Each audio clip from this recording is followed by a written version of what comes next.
Vous êtes bien sur Radio Off Basket. La radio qui vous parle de NBA, la radio qui vous écoute. Le basketball, c'est mieux à la radio.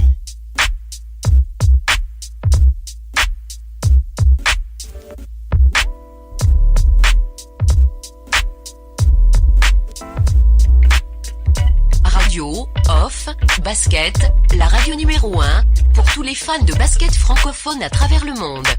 Participez en direct avec votre compte Skype. Pour cela, contactez le compte Skype Radio Off en un seul mot. Réagissez sur Twitter avec le hashtag Radio Off Basket. Saisissez votre commentaire sur notre page Facebook. Contactez-nous par mail à l'adresse info@radiooff.net. Envoyez-nous un SMS au numéro de téléphone 0044 740 570 45 65. Une seule adresse internet www.radiooff.net. Vous êtes bien sur Radio Off Basket. La radio qui vous parle de NBA, la radio qui vous écoute. Basketball, c'est mieux à la radio. Side now to use it. Curry, way downtown. Bang! No. Anthony for three. Bang! In your face, all over the place. We're online 24/7. 24/7. You're listening to the hottest internet station. Radio Hall of Fame Basketball. The first NBA radio for all the fans around the world. Radio Hall of Fame Basketball. We talk about NBA. We talk about passion. We are your radio. Jusqu'où ça va aller, bordel de merde? Vous allez me le dire? C'est la première fois que je vois une équipe aussi nulle s'asseoir dans ses vestiaires. Bande de fils de pute! Ces vestiaires, vous ne les méritez pas! Vu la façon dont vous jouez, ces vestiaires, vous ne les méritez pas! Ouais, à quoi bon porter la tenue de votre club? Vous feriez mieux de jouer à poil! Putain de merde!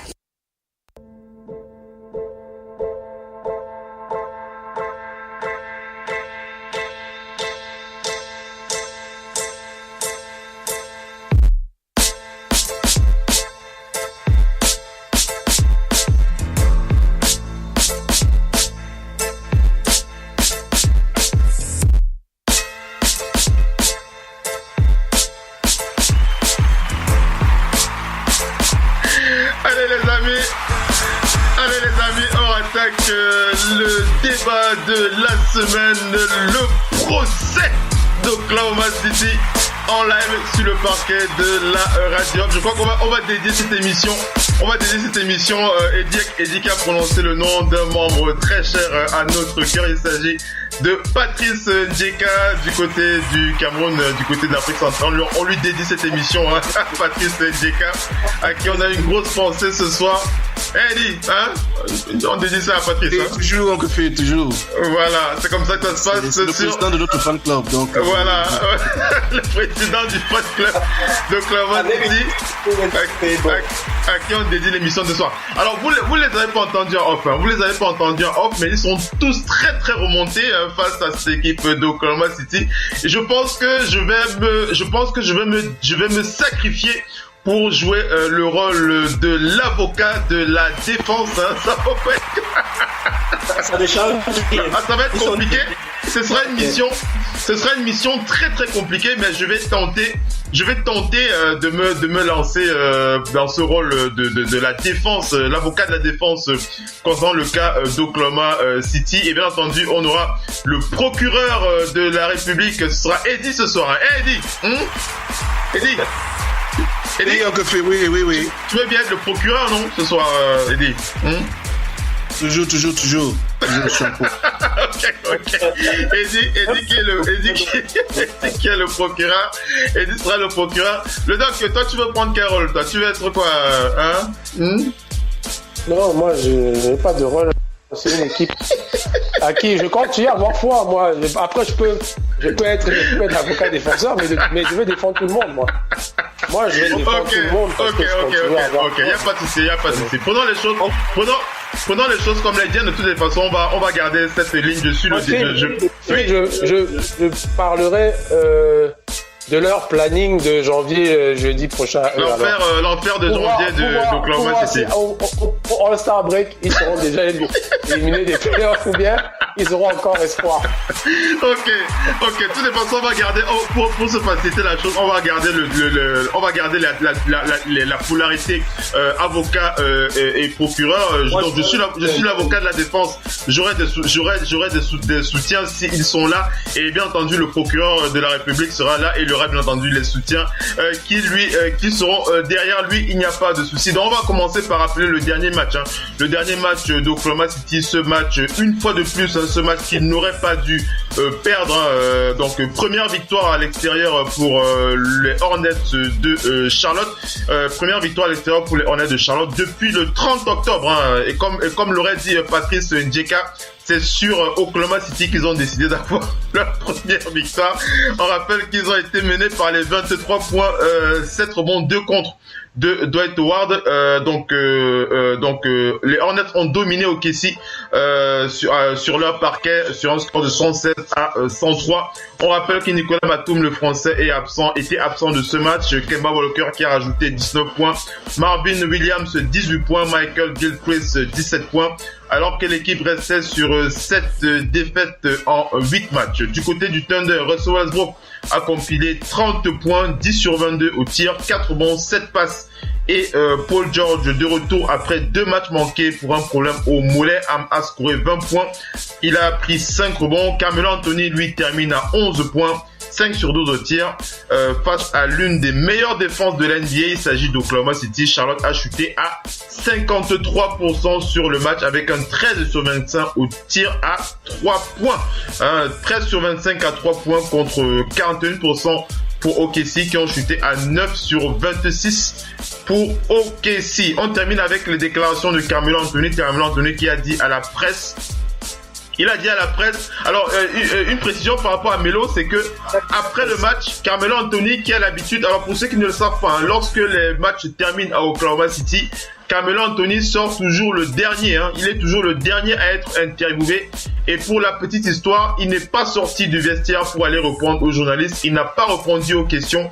Ce n'est que le lendemain qu'on a eu une excuse de la part de Melo qui a expliqué qu'il avait un rendez-vous pour la scolarisation de son fils. Alors on ne sait pas si c'était une réunion de parents d'élèves ou autre chose, mais c'est la raison qu'il a donnée. C'est la raison qu'il a donnée. Il a répondu aux journalistes il y a quelques heures. Il a déclaré que lui et Billy Donovan, ils sont sur la même longueur d'onde, mais que le problème, c'est l'exécution des systèmes de Billy Donovan. Voilà un peu ce qu'a dit Carmelo Anthony. C'est l'exécution, le problème, c'est l'exécution des systèmes de Billy Donovan. Et Paul George qui a dit que le respect que nous avons pour Billy Donovan, il est toujours aussi haut. Nous n'avons rien contre lui. On voit vite que les joueurs se positionnent vite pour les joueurs le Big Three se positionne rapidement pour qu'on évite de les traiter de coach killer comme ça court un peu sur Marc Gasol. Enchaînons avec le procès. On va faire la passe d'abord au procureur de la République, Eddie, depuis OKC, pour le commentaire sur cette équipe. Eddie. Oui, on confirme. Vas-y Eddie, vas-y. Bon, ce que je peux dire déjà, il y a tellement à dire dessus. Vas-y. C'est vraiment très très très critique, très très sérieux ce qui se passe de notre côté. C'est-à-dire que j'avais déjà ce pressentiment dès le départ, si vous vous souvenez bien, notamment lorsque j'ai appris du recrutement par rapport au recrutement de Carmelo. Je me suis dit, avec lui, je ne pense pas que ça risque de marcher. Mais on a de voir, peut-être ils vont peut-être me prouver le contraire, mais bon, mais sinon il y a une chose qui se passe que je ne comprends pas bien. Orlando qui fait une série de 9 défaites d'affilée, accueille OKC, il les tabasse correctement et bien.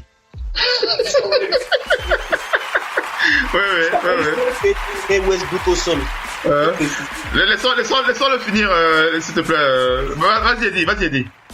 Charlotte Bobcats, avant la rencontre contre OKC, ils sont à 1/10 à l'extérieur. Oui. Et ils viennent nous taper chez nous. Oui.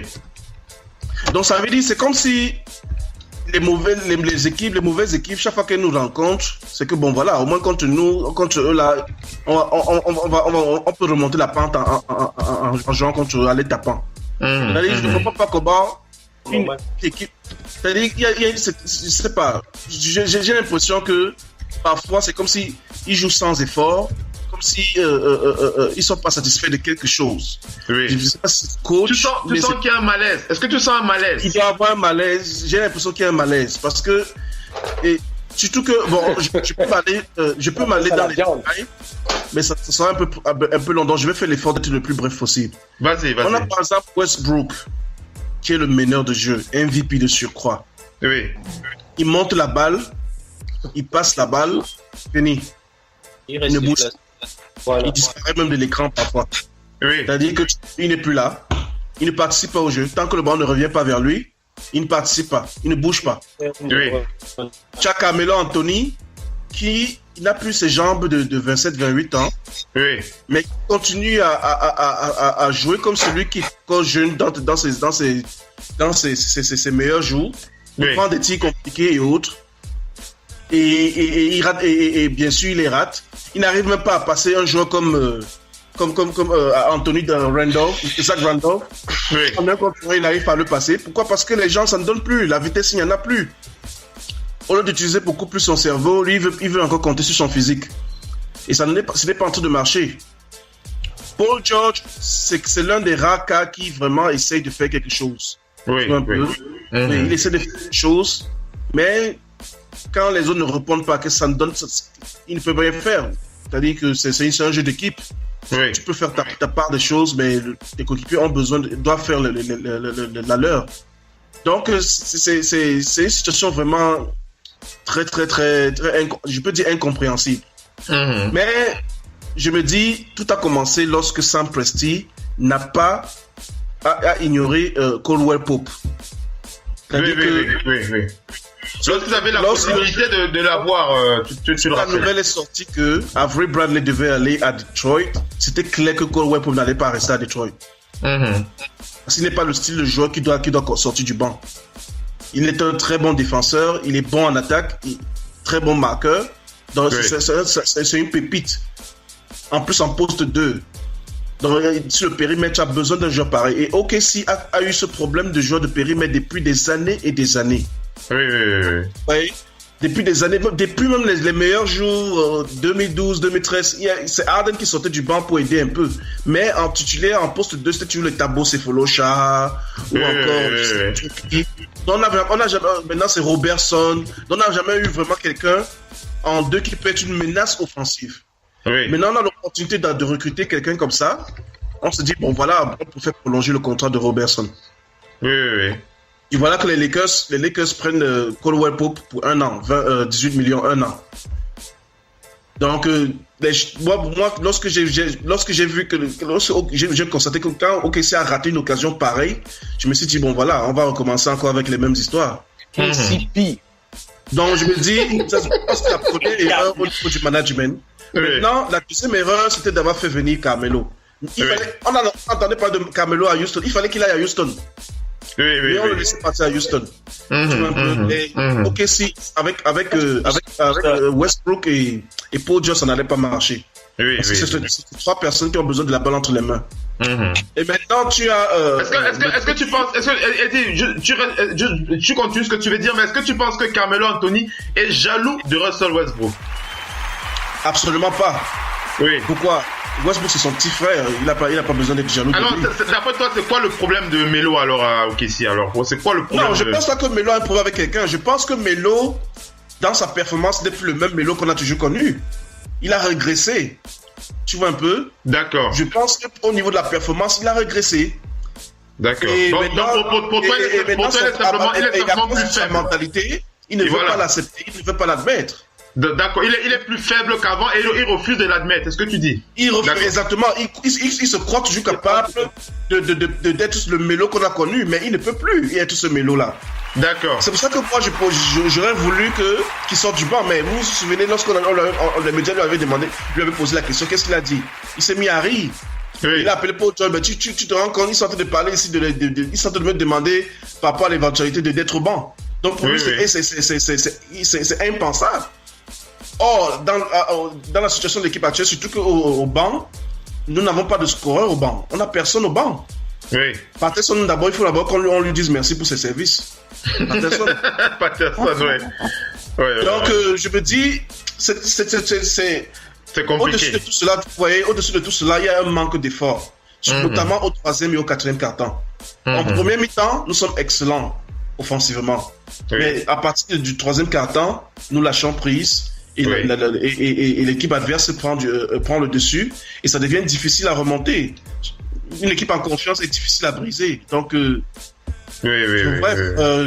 avez remarqué, j'ai été très absent récemment sur le off-M. Donc, d'habitude, je clash un peu avec les lovers par rapport à LeBron James et autres. Dès qu'il y a petit effet des Cavs, là, je sors là et tout. Mais là, si les Cavs perdent 8, 9, 10 d'affilée, moi, je suis plus moi là.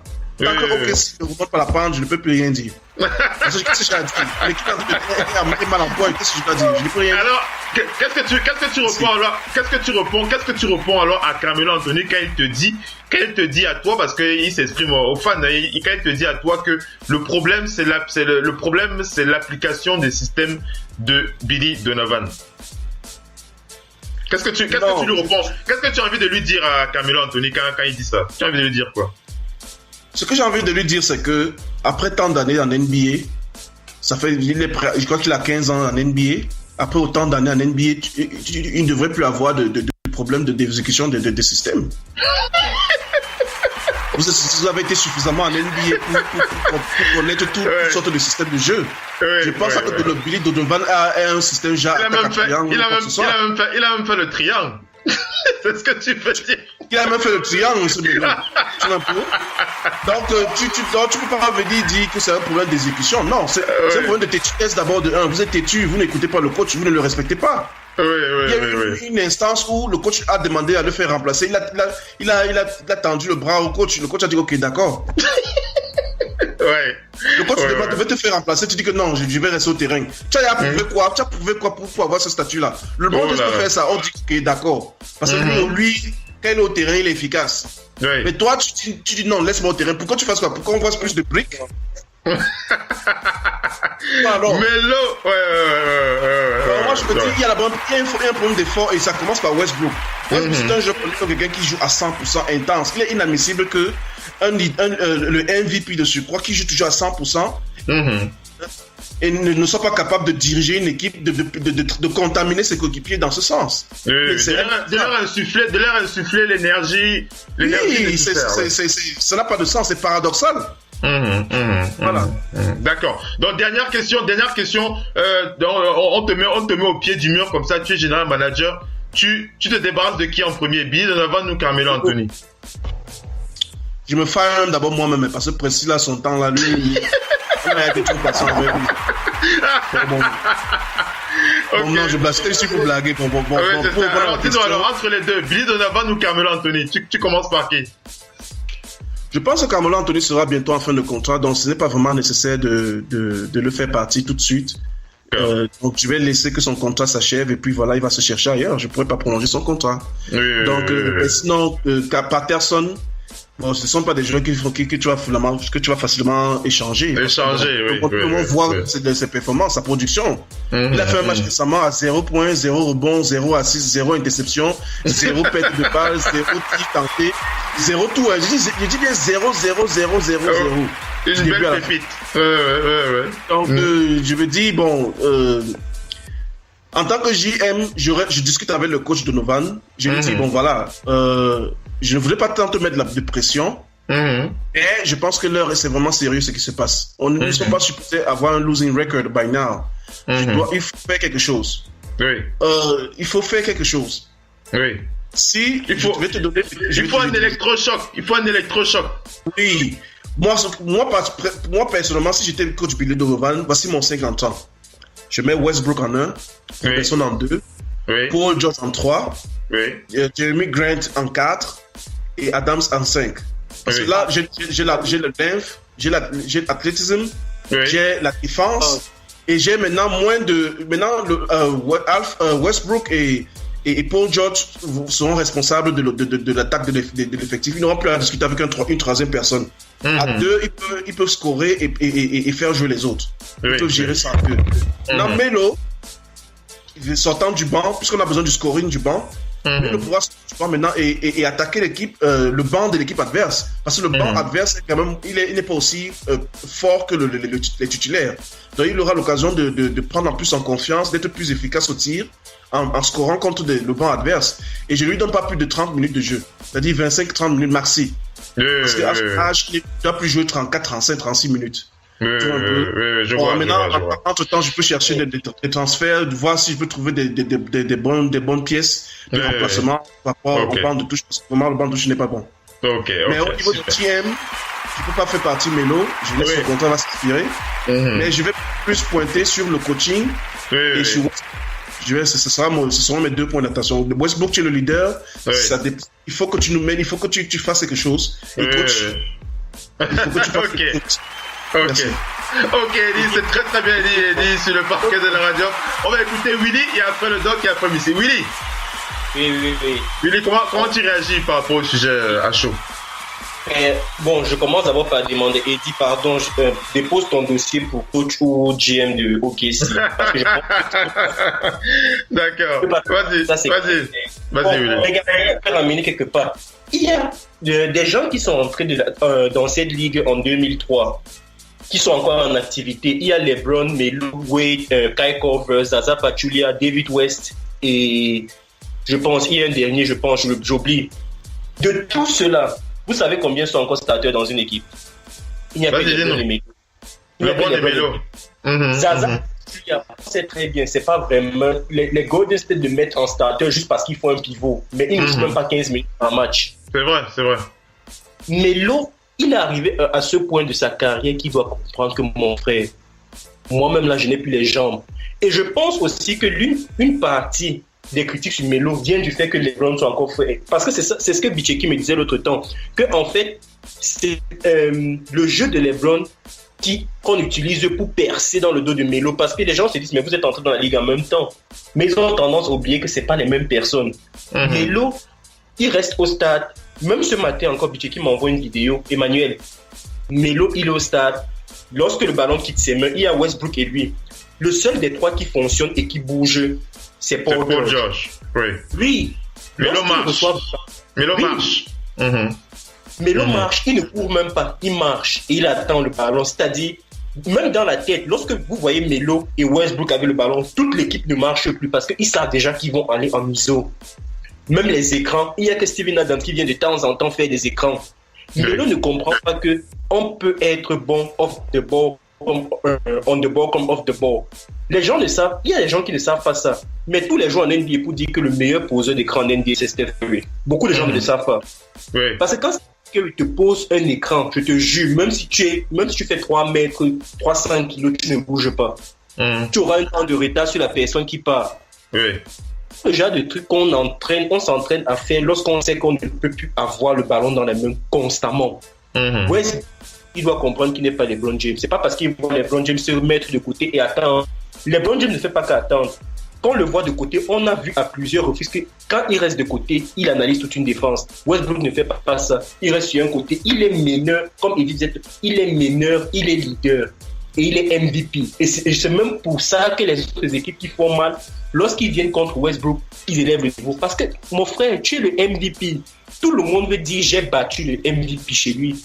Donc, même comme Chicago, ne vous étonnez pas que Chicago vienne à OK si vous donnez un indicatif. Ne vous étonnez pas. C'est pas étonnant. Donc, pour moi, dans cette histoire-là, le premier à blâmer, c'est Carmelo. C'est Westbrook. Pas dans le jeu de Westbrook, non. Je sais que Westbrook a toujours été comme ça, mais dans le fait que Westbrook ne peut pas prendre parti de son coach et dire à son coach Carmelo doit aller au banc. Parce que si ça vient de la bouche de Westbrook, ça aura plus d'effet. Je lui donne encore un de ces coachs en NBA qui est capable de dire à un joueur comme Carmelo d'aller au banc. Je ne sais pas si, mais il n'a pas encore cette aura-là pour dire ça. Pour dire à un coach, parce qu'il faut qu'un coach ait quelque chose en plus. Soit tu as des championnats dans ton résumé, tu as des championships All-Star, ou bien tu as montré à plusieurs reprises que tu es un élite des élites. Oui. Tu peux pas t'éliminer, c'est pas aussi. C'est pour ça que moi aussi, d'une certaine façon, je peux pas aussi blâmer. Mais je pense aussi que le devoir d'un coach c'est d'imposer un système de jeu. Live play en NBA, ça ne marche plus. LeBron l'a compris et Cleveland est passé. Cleveland actuellement en NBA, ils sont 3e en termes de nombre de passes au total. L'an dernier, ils étaient 28e. Cette année, ils sont 3e. Parce qu'ils ont compris quand on fait tourner le ballon, tout se passe. Parce qu'à un moment, quand vous tournez le ballon, vous orientez la défense. À un moment, il y a quelqu'un qui va se libérer. D'accord. On ne peut pas implémenter ça sérieusement. D'accord. Donc, ok. Donc, il faut vraiment revoir le cas de Melo. Le doc, on fait la passe, hein, Willy? On fait la passe. Oui. Willy, le doc NP. Le doc NP, comment? Le doc, est-ce que le doc m'entend? Oui. Comment tu réagis par rapport à tout ce que tu as entendu, le doc? Oui, chacun a raison un petit peu dans ce qu'il dit. Moi, personnellement, même sur Melo, je le laisserais toujours dans le 5. Hein. Moi, tu sais, je suis un peu têtu, mais c'est le coach aussi, même le coach, moi, il sauterait pas. Pour moi, le coach saute. Pourquoi? Peut-être il peut sauter parce qu'il n'arrive pas à gérer, parce qu'on a aussi toujours dit des coachs comme Phil Jackson, tu as toujours eu des grands joueurs, c'est pour ça que tu as des bagues, mais la gestion des grands joueurs, c'est bien plus compliqué. Et là, c'est un cas vraiment où on peut tout dire à Phil Jackson, oui, tu as eu Jordan, tu as eu Kobe et Shaq, c'est pour ça que tu as eu tes titres. Mais la gestion des grands joueurs, c'est pas simple. C'est pas simple du tout. Là, c'est le seul truc qu'on peut dire, peut-être Billy Donovan n'arrive pas à gérer les grands joueurs. Mais pour moi, ils sont assez grands pour savoir, surtout qu'il y en a 2 dedans, qui ont quitté leur équipe pour poursuivre une bague. Même si c'était pas là qu'ils devaient venir, parce que ce sont des vrais mercenaires. Hein. À la base, ils le disent. En juin, on a failli rejoindre Cleveland à 2, nanana. Ils le disent eux-mêmes. L'autre a dit à un moment, je voulais aller aux Lakers. L'autre dit, moi, c'était Houston, mais je me suis retrouvé là. Après Cleveland, leur choix n'a jamais été OKC. Ces 2 mercenaires-là. Maintenant, ils y sont, ils ont fait des bons discours. Dans les médias, le truc politique, oui, on veut. Et sur le terrain, c'est pas évident à changer d'état d'esprit que tu as eu depuis plusieurs années. Paul George, c'est en 2012 qu'il a commencé à être le patron chez les Pacers après la blessure de l'ancien joueur, j'oublie même son nom. Et Melo, c'est depuis toujours. Melo, c'est carrément depuis 2003. 2003, oui. Puis il est considéré comme la star quand il arrive dans une équipe. Ouais. Alors, on l'a vu, New York a osé le faire partir. Est-ce que Porzingis c'était un nouvel star? C'est un sénateur. Oui, voilà, donc tu vois. Mais jusque-là, ça c'est juste l'aspect mentalité des joueurs. Mais sur le terrain, Melo, pour moi, je l'ai dit ici, Phil, que pour moi, c'est même pas le genre de joueur qui doit trop courir. Hein. On dit que Melo doit courir. Melo, pour moi, il doit juste accepter d'être un sniper perché dans un coin. Même si les vrais snipers de nos jours, ce sont des arrières qui savent prendre des écrans, qui savent jouer en fer à cheval, qui savent jouer en transition. On voit bien que Kyle Korver, avant de prendre son jump shoot, a couru facilement déjà 50 mètres de gauche à droite, changement de direction, je mange l'écran là-bas, je me prends un coup. Pareil pour Klay Thompson, pareil pour l'ensemble des tireurs. Melo tire autant que ces mecs, mais sauf que lui, il est lourd. C'est un vrai 3, limite 4 qui est lourd, qui n'arrive pas à chercher la ligne de fond pour prendre des écrans ou bien passer par le centre, profiter de ses intérieurs. Il n'arrive pas. Donc, à partir de là, c'est ce que je disais une fois ici, pour moi, comme j'ai vu contre les Warriors, Melo doit juste bouger sur son quart de terrain et dire, bon, je suis ligne de fond quand le mec a pénétré, je reviens à 45 degrés Je cherche à prendre mon tir, mais le plus flagrant pour moi, c'est Westbrook, comme les autres l'ont dit. Westbrook, en tant que meneur, t'as pas le droit. Là, t'as pas le droit. On peut même me dire que Melo, encore, bien lourd de son état. Malgré qu'il termine des matchs à 30 points, 7 passes, tout ça. Oui, mais ça veut rien dire. Je te prends un seul exemple, vite fait. Oui. Hier, je regardais le match Portland à Golden State. Portland n'avait que Nurkic qui n'était pas là comme joueur important. Et le reste, ils avaient franchement 3 joueurs de leur starter. Je veux dire, à la mi-temps, l'analyste NBA a dit un truc très important dans le basket. Il a dit, Lillard il était à plus de 20 points ou un truc comme ça. Oui. Il a dit, Lillard est là, mais il a une seule passe décisive. Il a dit, Lillard aura beau mettre 40 points ce soir. Oui. Ce meneur, avec une passe décisive, ils ne gagneront pas. Oui. Il a dit pareil pour McCollum. Il a dit, le meneur et l'arrière, à eux deux, avaient une passe. McCollum avait 0 passe décisive. Oui. Il a dit, le meneur et l'arrière ont une passe décisive à eux deux, mais à eux deux, ils totalisaient près de 35 points déjà. Il dit, ils sont partis pour exploser les compteurs, mais il a dit, ils ne gagneront pas ce match. Oui. L'autre, tout de suite, lui vient de le dire, les Cavs avaient les 2 meilleurs joueurs en isolation pendant 3 ans, ça a floué. Leur équipe, arrivant en finale, les deux là se sont fatigués dans les 3 premiers cartons. Et l'équipe qui jouait en équipe en face les regardait se fatiguer et accélérer dès le 4e carton. Et cette année, ils ont compris avec le départ d'un que le banc, tout le monde va toucher, ça va tourner et ils ont un meilleur jeu. Ils font plus peur que les autres années. Pourtant, ils ont perdu Kyrie. Parce qu'avec les blessures des stars, ils ont fait participer tout le monde. Là, chez le Thunder, ils ont quelqu'un qui faisait près de 11 à 12 passes décisives, 10 en moyenne. Mais par match, ils pouvaient en faire 11. Oui. Sa cible préférée, c'était Adams et souvent Kanter sur le terrain. C'était pas puisqu'il n'avait même pas de tireur à 3 points terrible, ou bien quand Grant coupait, il allait en coupe. C'est sa cible préférée. Et sa cible préférée est toujours là. Sauf que Westbrook, par respect pour ses pairs qui sont stars, il leur donne aussi le ballon, mais comme ce sont des joueurs ISO, il sait que ça reviendra. Il y a très peu de chance, ça reviendra. Il dit, bon, tu es une star comme moi, prends, fais ton truc, je reste. Mais ça ne reviendra pas dans ses mains. Voilà, mais il le sait déjà. Mais en même temps, c'est par respect. Il dit, gars, vas-y, montre de quoi tu es capable, tu es aussi une star. Mais il n'a pas compris que, c'est dit, gars, si je te donne le ballon, je vais aller poser un bloc à l'opposé sur Adams, il va se libérer, tu lui donnes, il est en mismatch parce que j'ai bloqué son pivot et c'est mon joueur à moi qui va défendre sur lui. Il est en mismatch, il va charbonner. Ce que les Warriors font, Kevin Durant est constamment en mismatch. Et c'est Curry qui lui pose l'écran. Son joueur, Curry se retrouve avec son joueur et lui se retrouve avec un joueur de petite taille d'1m90 et il le joue. C'est tout ce qu'ils font. C'est tout ce qu'ils font. Ils n'ont que 2 systèmes, ils n'ont pas plus. C'est pour libérer Durant ou bien pour libérer Klay Thompson. C'est tout ce qu'ils font à longueur de journée.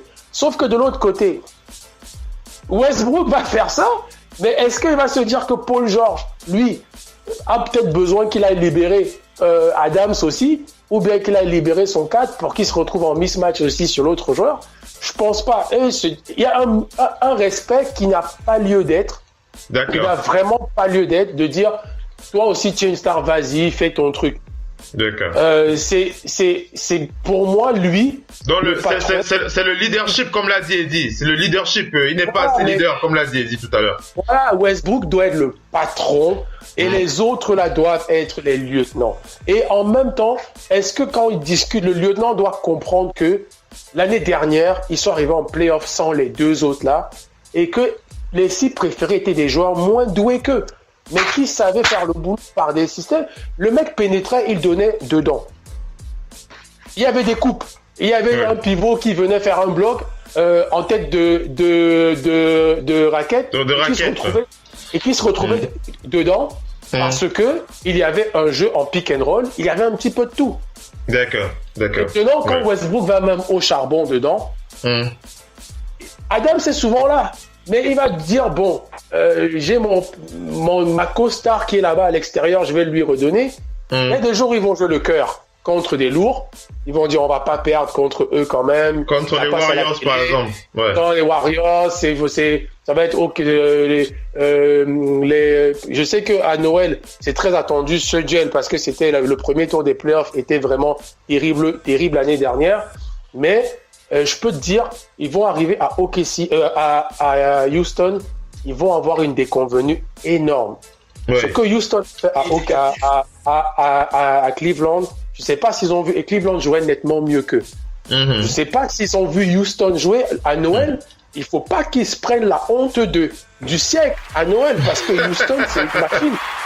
Donc moi, je vais cocher cette date pour me dire, est-ce que d'ici là, ils auront réagi? Ils vont jouer le cœur. Ils vont jouer le cœur. Mais tu as vu un peu CP3 et Harden? On s'est demandé, est-ce qu'ils jouent ensemble? Mais il y a vraiment du travail. CP3, est-ce que Harden court beaucoup? Il court pas beaucoup. Non. Mais il fait ce que Melo doit faire. Capella s'est transformé en DeAndre Jordan maintenant. Voilà, et tu as vu que CP3 s'est joué avec les autres. Tu as dit Ryan Anderson est tellement à l'aise depuis l'arrivée de CP3. 75% à 3 points pour Ryan Anderson. Pareil. Mais Harden joue comme Melo. Est-ce qu'il cherche des écrans partout? Non. Il est dans son coin. Sauf que quand c'est chaud, on lui donne. Il sait jouer le 1 contre 1 et il fait son boulot. Mais ça laisse aussi l'espace à CP3 de jouer avec les autres. Mais de l'autre côté. Donc en conclusion, tu gardes tout le monde, mais tu demandes à Russell tu demandes à Russell de faire son travail de leader. C'est ce que tu dis. Westbrook doit vraiment se dire. Non, mais il doit parler avec eux parce qu'il aura beau le faire. Parce que moi, je peux te dire, il y a eu des matchs qu'ils ont gagnés parce que Westbrook a pris les choses en main avec sa cible préférée, Adams. Les deux autres ont mis 20 points, 15 points, mais Adams a charbonné avec Westbrook, comme l'an passé, avec Grant et tout, en défense. Mais est-ce que les mecs là peuvent pas comprendre que il n'y a pas que de l'ISO, c'est tout. Ils sont assez grands. Ils jouent à Team USA, ils jouent machin truc. Pendant l'été, ils jouent ensemble et ça bouge. On voit les vidéos. Ça bouge dans tous les sens. Le doc, vas-y, conclue après on va faire la fin de sa ici. Personne là, ils doivent travailler. Franchement, virer un coach et mettre un autre qui ne pourra pas les faire travailler sur le terrain et dire ça servira à rien. Ça servira à rien. À tous les entraînements de basket, Eddie doit faire ça avec ses enfants. Parfois, on dit pas de shoot avant minimum 5 passes. 3 dribbles chacun. 3 dribbles chacun maximum. Il faut qu'ils soient. Il doit être beaucoup plus précis. De le faire, tant pis pour eux. Ils sont pas capables de le faire. Alors on va faire réagir Missy et après on va écouter les dernières réactions s'il nous reste un peu de temps. Missy, est-ce que tu m'entends, Missy? Allô Missy? Est-ce que Missy est là? Alors Missy, on ne l'entend pas. Quelqu'un veut réagir par rapport à ce qu'il a entendu? On va faire le dernier tour de parole avant d'enchaîner sur la fin du show. Willy, comment tu as envie de réagir sur ce que tu as entendu? En fait, je voulais encore réagir le doc disait quelque chose de très intéressant par rapport à Houston et Chris Paul. Ouais. J'étais là ce jour et je pense que c'est même Mopo qui m'avait corrigé que non, ces gens, ce sont des professionnels. Ils vont s'asseoir dans une pièce, ils vont causer de comment les choses doivent aller. Le premier détraqueur de cette alliance, parce que je disais 2 personnes qui ont autant besoin de la balle dans les mains. Oui, ne peuvent pas jouer ensemble. Mopo m'a expliqué, même quand Mopo explique, moi je disais non, je veux rien comprendre. Mais moi je suis bouche bée quand je vois ce qui se passe maintenant. C'est parce que les deux se sont assis. Je pense que Chris Paul est un meilleur leader. Je ne vois pas meilleur même en NBA en termes de leadership. Il n'y a que LeBron peut-être. C'est le patron. Oui, en termes de leadership, c'est même le président de l'association des joueurs de basket, des joueurs NBA. Même LeBron parfois en termes de leadership pour savoir manager les hommes, je ne pense pas qu'il est meilleur que Chris Paul. Je ne pense pas. Je suis sûr que ces deux se sont assis, ils ont causé. C'est aussi simple que ça. Vous vous donnez des objectifs, ce que vous voulez faire, ce que vous voulez qu'il se passe, où vous voulez arriver, quel est votre seuil minimal. Mais quand je vois ce qui se passe maintenant à Houston, moi je suis étonné. Je n'ai jamais su que Chris Paul pouvait avoir la balle et lâcher la balle en 2 secondes. Chris Paul avait des passes sûres et il avait très peu de pertes de balles pour sa carrière. Il est très propre dans son basket, Chris Paul. Hein. Très propre. Donc il a au moins son ratio de machin d'interception sur Steals. C'est lui carrément le seul joueur de l'histoire à avoir un ratio positif, surtout dans d'interception. Il a un ratio d'interception au-delà d'un ratio de quand on prend ses interceptions comparées à ses pertes de balles, ça va au-delà de 1. C'est lui qui a ce meilleur reçu dans toute l'histoire de la NBA. Je me disais peut-être que non, il ne perdait pas la balle parce que avant de faire une passe, il s'assurait que la passe allait aller. Mais maintenant, on voit Chris Paul lâcher les balles en moins de 3 secondes. On l'envoie une balle et il le lâche directement. C'est étonnant. Donc, pour créer la liaison avec le Thunder, alors, vas-y. Oui, quand je crée maintenant, je me dis peut-être que là, maintenant, laissons les trucs que Carmelo, on dit, les gars sont vieux. Pour moi, il doit avoir une réunion. Westbrook prend Carmelo et le coach et Paul George.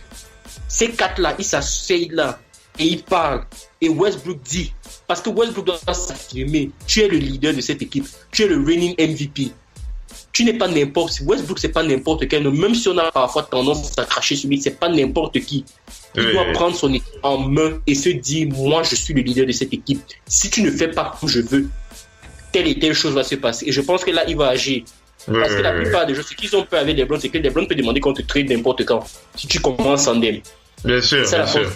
Donc il faut qu'il discute. Missy, est-ce que tu m'entends? Je veux t'appeler tout à l'heure. Vas-y Missy, réagis alors par rapport au sujet. Comment vas-y Missy. Oui, je vous entendais plus à un moment, je sais pas ce qui s'est passé. Vas-y, c'était le micro probablement. Là c'est bon, vas-y. Ce qui est problématique dans cette affaire, c'est que, comme on dit, un colis mal arrimé, il tombe. Mal arrimé. Pour faire votre colis, pour faire un bon colis, il faut regarder la place que vous donnez à chaque chose. C'est une place que vous devez attribuer. Ça veut dire, vous dites, oui, cette chose-là, c'est gros. Ça va prendre cette place-là. Ça, c'est petit. Ça va venir devant. L'important, c'est pas quelqu'un qui doit vous dire, moi, j'ai tel important. C'est moi qui décide. C'est vous qui dites, j'estime que c'est comme ça. Et il faut pouvoir rapidement procéder aux ajustements. Hier, les Rockets, je crois, ils ont joué hier. Simplement ce match. Savez-vous aujourd'hui qui a le meilleur pourcentage au tir? Je ne sais pas si vous le savez. Quand on parle de tir, on a envie de parler de... Oui, dans l'ensemble général de la NBA, il y a un joueur qui a un meilleur pourcentage au tir. Et c'est très facile. C'est Clint Capella. Clint Capella, oui. Avec les passes qu'il reçoit de la part de Chris Paul et James Harden, oui. C'est bien ça qu'on a dit. Oui. Hier, il a fait, je crois, 10 dunks. Oui. C'est pour ça que je disais qu'il joue un peu à la DeAndre Jordan. Il était un peu comme DeAndre à l'époque, quand Chris Paul était aux Clippers. Vas-y. Oui, mais quand vous faites comme ça fait combien de points ça? Oui, ça fait beaucoup de points en tout cas. Ça fait toujours 2 points. C'est la même chose que si Melo prend un tir à 2 points. Mais aujourd'hui, quand on voit, le Thunder est donc mauvais parce qu'il ne privilégie pas les choses simples. Ceux qui vont vous rapporter des points. Gagner avec la manière, parfois vous ne pouvez pas. Parfois les Warriors sont 20 points derrière, la mi-temps arrive, le troisième quart-temps arrive, ils se réveillent. Ils se réveillent pas parce qu'ils ont tant dormi que ça. Ils se réveillent parce que parfois en première mi-temps, ils sont pas dans le tempo, ils n'ont pas le rythme, mais ils se disent, c'est pas une raison pour perdre. Perdre, ça doit recourir de l'ordre de l'exceptionnel. Quand on prend par exemple en comparaison Houston. Houston aujourd'hui, c'est quoi la béquille de Houston actuellement? C'est les deux là, c'est P.J. Tucker et Mbamute. Parce que Mbamute, ils ont repris le modèle des Warriors. Ça veut dire qu'aujourd'hui, pourquoi Houston gagne autant? Ils sont pas plus bons défensivement que par rapport à l'année dernière. C'est qu'ils pratiquent ce qu'on... Il ne faut pas négliger. Oui, mais ils pratiquent quoi? Qu'est-ce qu'ils pratiquent? Pourquoi ils sont si bons? Ils ont un outil à leur disposition, ils pratiquent. Donc tu pointes le coach alors, tu pointes le coach là. Là c'est tu parles de coaching. Je prends les décisions du coach. Du coach, oui. Ce que vous voulez. D'accord. Donc toi, tu attaques tout le monde, toi. Tu tires sur tout le monde. Oui, mais c'est tout le monde. Tu Kalachnikov, toute la franchise. Alors, pour en revenir à Houston, je suis Mbamute et puis Tucker. Les deux là, c'est de très bons défenseurs. Bien entendu, on reste en liaison avec le Thunder. Oui, c'est toujours en liaison avec le Thunder. Les deux, c'est de très bons défensifs sur l'homme. Quand ils sont face à vous, c'est comme ça même que les Warriors ont été même battus et tout ça. Quand ils sont face à vous, ils sont chargés de ralentir déjà le jeu. Parce que les ISO, c'est des tirs trop vite pris.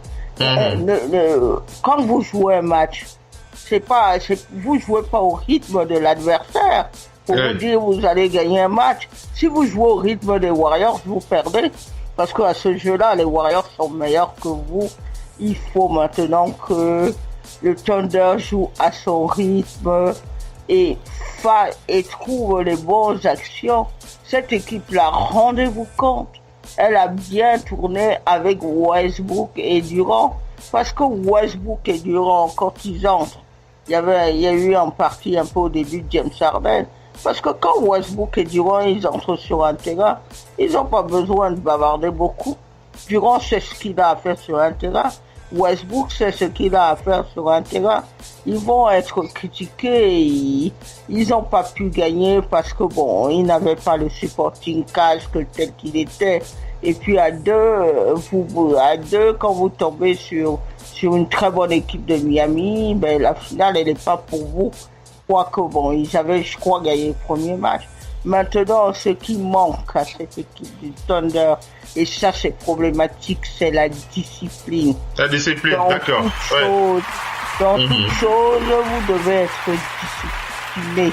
Maintenant, c'est l'heure de dire Melo, il ne joue plus en titulaire. Il va sortir du banc. Décision. Tu suis la même direction que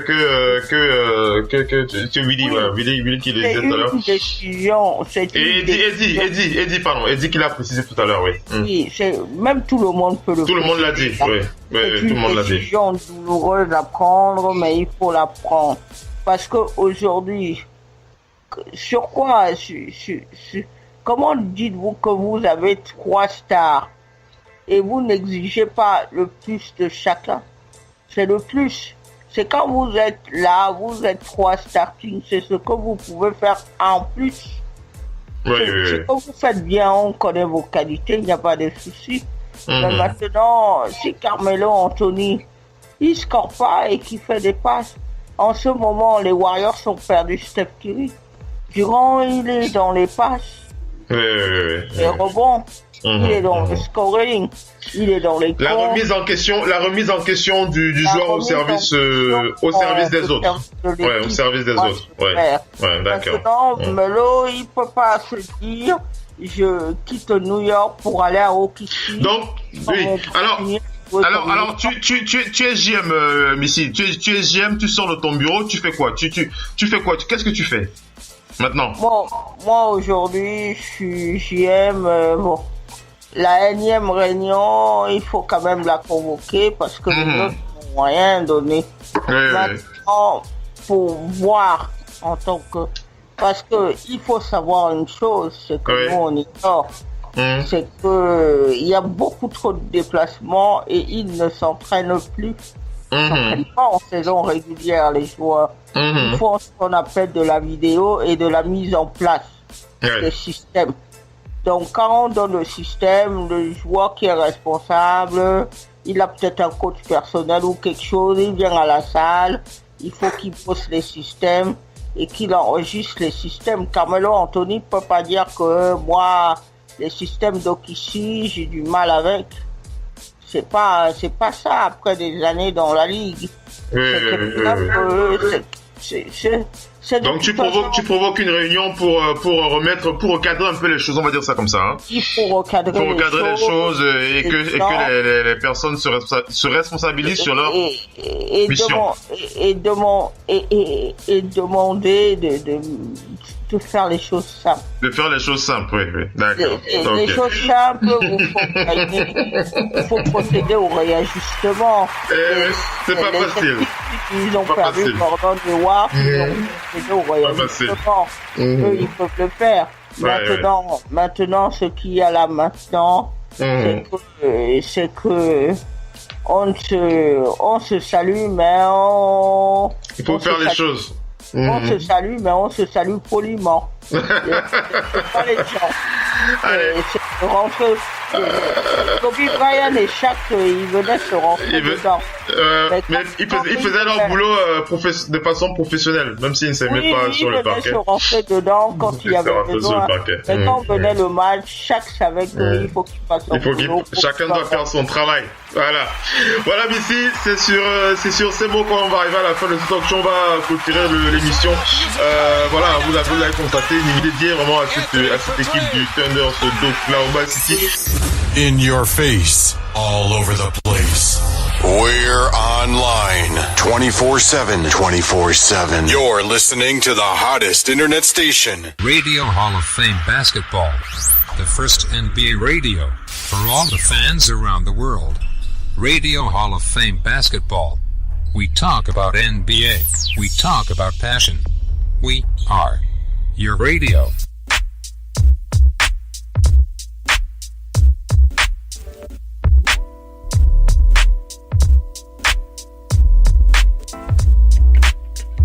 Radio, off, basket, la radio numéro 1 pour tous les fans de basket francophone à travers le monde.